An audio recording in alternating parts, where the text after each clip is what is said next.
The final set of the Tarkir block, and the 67th expansion for Magic the Gathering overall, Dragons of Tarkir released on March 27, 2015.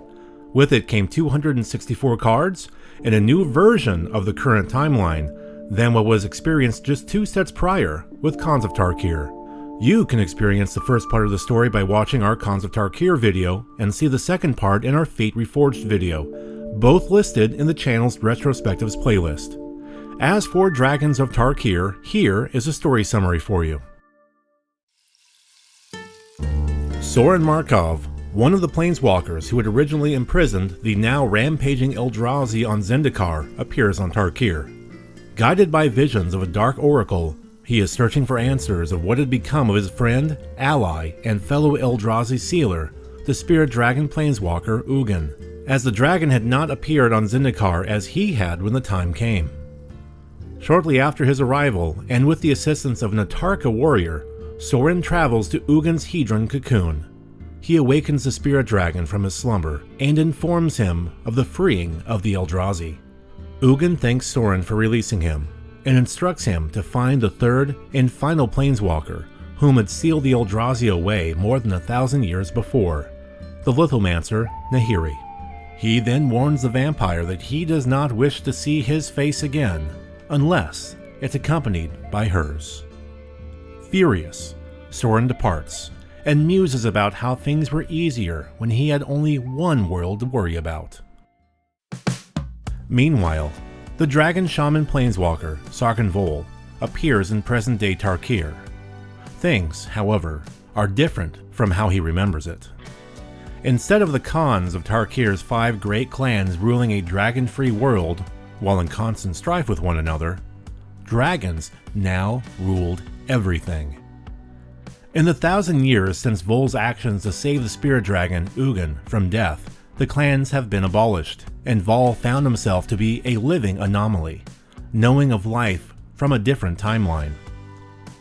Overjoyed at seeing Tarkir now flush with dragons, he travels across the plain.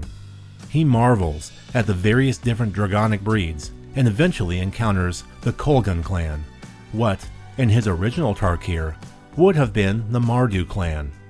While in their company, he learns that not only is he not seen as a deserter, but nobody even knows who he is.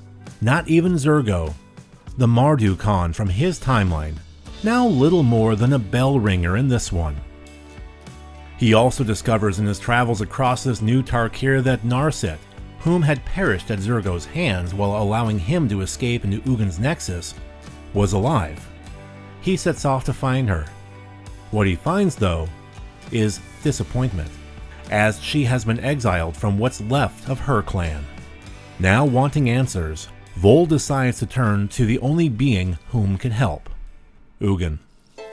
The Dragon Shaman arrives at the very same valley where he had saved the Spirit Dragon by means of a Hedron cocoon, and was immediately attacked by spiritual constructs created by Ugin himself. Right after, Ugin appears and apologizes to Vol for the welcome he received. The Spirit Dragon, whom had been studying the Tarkir's new history, fills Vol in on what's happened in the past 1,000 years or so. He then questions the Dragon Shaman as to how a piece of a Hedron from the Eye of Ugin on Zendikar had come to be on Tarkir. In exchange, Vol informs Ugin of the events that had transpired on the previous timeline as, seeing as the Spirit Dragon perished in that version, he would have no memory of it at all. Ugin then proposes a theory that Vol had created a sort of time paradox as, in this new Tarkir, he would never have been born, never would have served with the Mardu, and never would have ascended to the status of a Planeswalker.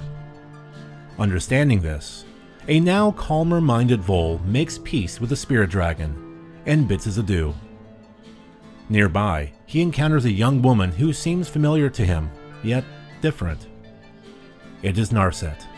Vol is delighted to see her alive and well, but is quickly disheartened to learn that she has no memory of him. The pair talk for a bit, and Vol learns that, in this new timeline, Narset is a Planeswalker just like him. He fills her in on the events of Old Tarkir, and decides to accompany her as she travels to meet Ugin. The pair then plan to explore the new Tarkir together. And that ends the storyline of the time-traveling Tarkir block. But that doesn't mean that there's not more to talk about in terms of the set Dragons of Tarkir. You know, because there is. With set design led by Mark Gottlieb and development co-led by Tom Lapilli and David Humphreys, Dragons of Tarkir served as the final chapter of the time-traveling Tarkir storyline. As such, there were a number of things that had changed, as well as some things that, more or less, stayed the same when compared to the block's first set. What happened was the Khans had run the clans in Khans of Tarkir, and the Dragons run the clans in Dragons of Tarkir. So we had a lot of fun with taking the two timelines and playing around with that. So if you look through Khans and then look through Dragons, that there are characters that go through them. My absolute favorite is there's this one character that all we did is we took the original art from Khans, just put some dragons in the background and changed nothing about the card. It's just like, well, whatever timeline, he's the same. You know, this didn't affect him. It maybe the clans changed, but he's still doing what he's doing. And then we see a lot of the characters from the old timeline, but repurposed. You know, some of the clan leaders were dead or were now subservient. Well, one of them became a planeswalker, and so that was Narset. For those that don't know, they're Khans of Tarkir history. Narset, by the way, is the first known neuroatypical character in Magic the Gathering lore. Her being neuroatypical definitely played into the story, and I think that was an important part of her character and who she was. But in getting back to Dragons, nods to storyline references and previous cards isn't the only thing that Wizards of the Coast did to make the Dragons experience different from the Khans experience. They also made sure the drafting experience was noticeably different, as players were only allowed to draft either Khans or Dragons with the block's middle set, Fate Reforged. This was not only done for flavor reasons, but also because the core of how Khans, a wedge set that includes enemy colors, was built differently from Dragons, an allied colored set, though that was not the original plan. Originally the plan, when we first did that, was that Dragons of Tarkir would be an enemy color set, because we hadn't done a lot of enemy color sets. But Eric Lauer made me realize that when you draft a wedge set, you tend to draft the enemy colors because that's what's overlapping. You want to draft two colors where there's two options of what to draft. So if we wanted the draft to play out differently, because we wanted it to be different than what you just did, we needed to make ally, not enemy. So that's why Dragons of Tarkir ended up being ally, which did do a weird thing to us. Wedges basically are a colorant to enemies. So normally you would center a wedge in the enemy color. But because we were transitioning to a place where the clans didn't have the enemy color, it couldn't be centered there. And so we actually centered them sort of off, not on the enemy color, which is not the way we probably would have done it in a vacuum, but we needed to do it because of how Khans was built. And along those lines of how Dragons was built differently than Khans, the set also features a different allied colored dragon lord in charge of the clans, rather than the three-colored Khans of the first set.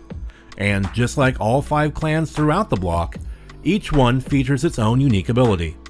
Dromoka, which takes over for Abzan, has the Bolster ability, which was introduced in Fate Reforged. Ojutai, which parallels the Jeskai, features the new Rebound mechanic, which was initially introduced 5 years earlier in Rise of the Eldrazi. A card with the mechanic is exiled as it resolves, and can be cast again during its controller's next upkeep without paying its casting cost. Silumgar, which took over the Sultai Brood, features Exploit. Whenever a creature with the ability enters the battlefield, its controller may sacrifice a creature to trigger an extra ability. Kolgan, which supplants the Mardu Horde, has Dash, an ability that carries over from the previous set, Fate Reforged. And finally, Atarka parallels the Temur and has the Formidable mechanic.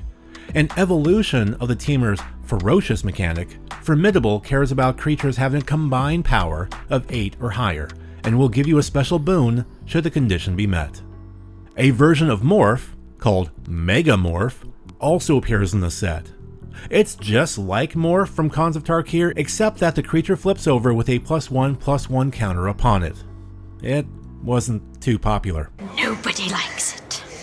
But one of the most important things for Wizards in creating Dragons of Tarkir was ensuring there were going to be not just a few dragons in it.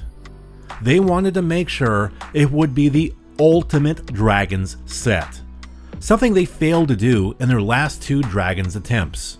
Magic had made a set called Scourge that we marketed as the Dragon set, But the reality was it didn't have a lot of dragons in it. I don't know why we marketed the dragon set. It had like 8 dragons. I mean, it had maybe 6 to 8 actual dragons. It had some cards that referenced dragons. But it didn't deliver on being a dragon set. Then we made a set called Dragon's Maze. It wasn't our intent to even imply it was a dragon set, but it had the word dragon in the title. It had 0 dragons in it, and people were very unhappy that a set with dragon in the name had no dragons in it. So we're like, okay, let's make a dragon set and actually make it a dragon set. And so it had more dragons than we'd ever made in any. We put some dragons in Fate Reforged. I think Fate Reforged had the most dragons ever up to that point. But then dragons came out even more than Fate Reforged. But did it work? Was Wizards finally able to put together the ultimate dragon set? I have a son named Adam. Adam has a friend named Nate who loves dragons, and his favorite set of all time is Dragons of Tarkir. And it really, like I said, we failed dragon lovers for so long. I'm happy we finally actually made a dragon set with lots of dragons in it, not just like the hint of dragons, but actual dragons. So yeah, I think that's the dragony set we've ever made thus far. And as should come as little surprise, there is a cycle of cards to represent each clan's Dragon Lord, which all represent the aged up versions of themselves from the previous set, Fate Reforged. Other notable cycles amongst the 11 that appear in Dragons of Tarkir include Monuments, one for each Dragon Lord, that tap for whatever mana the clan can produce, and can also turn into a 4/4 flying dragon until end of turn for a cost. Commands, also one for each Dragon Lord. These are modal spells that allow its caster to choose 2 out of 4 options.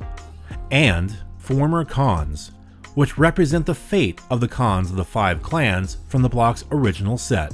As for individual cards worth a mention, Dragons of Tarkir has a handful, such as Enofenza, Kin Tree Spirit, a one-time popular card in Standard and Modern, as well as Pioneer in white aggro strategies, that pairs well with cards that can take advantage of its +1/+1 counter ability, such as Walking Ballista and Spike Feeder.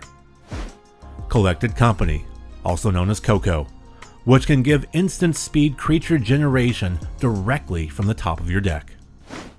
Dragon Lord Atarka, which is used in Pioneer in conjunction with the card Fires of Invention as a powerful threat. Dragon Lord Dramoka, which is sometimes used as a sideboard card against control decks. Dragon Lord Ojutai and Dragon Lord Silmgar, which were big-time threats in the era's standard decks. Kolaghan's Command, an extremely versatile modal spell that creates good card parity. It sees play in Modern and Legacy.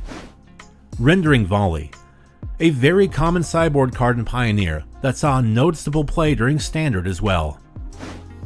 Secure the Wastes, a powerful and efficient creature token generator that finds home in a number of white weenie go-wide strategies. And Zurgo Bellstriker, a strong 1-drop 2/2 aggro creature with a dash ability that used to see play in a lot of competitive red aggro decks. As for promotional cards, the set's launch promo was a foil Deathbringer Regent. Game day participants received a full art Scale Guard Sentinels, with top 8 finishers receiving a foil full art Thunderbreak Regent. The set's buy a box promo was an alternate art Ojutai's Command. And just like with the previous 2 sets in the block, pre-release promos came from a group of rares themed around whichever of the set's 5 clans a player chose. There was also a special gimmick during the Dragons pre-release called Tarkir Dragon Fury, which was essentially bowling with a D20. The aim of the game is simple. Use your Dragon's Breath weapon, that's the spin down life counter, to knock down the denizens of Tarkir and score as many points as you can. Each standee is worth between 1 and 4 points. And if your die finishes in the area marked ×2, you get to double your total score. Based on how many points you score on your best of 2 rolls, you'll receive a different selection of promo cards. Score 18 points or more for the full set of 4 different promos. Evolving Wilds, Dragon Fodder, Dragon Lord Servant, and Foe Razor Regent.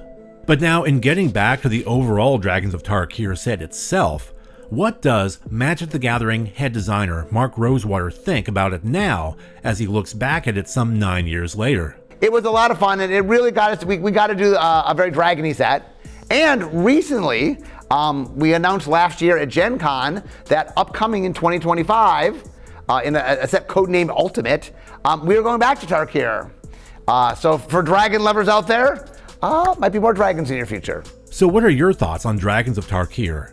Are you looking forward to the upcoming return to the plane of Tarkir? Let us know your thoughts in the comments section.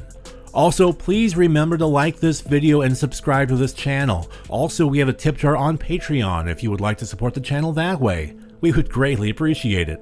Thank you for watching.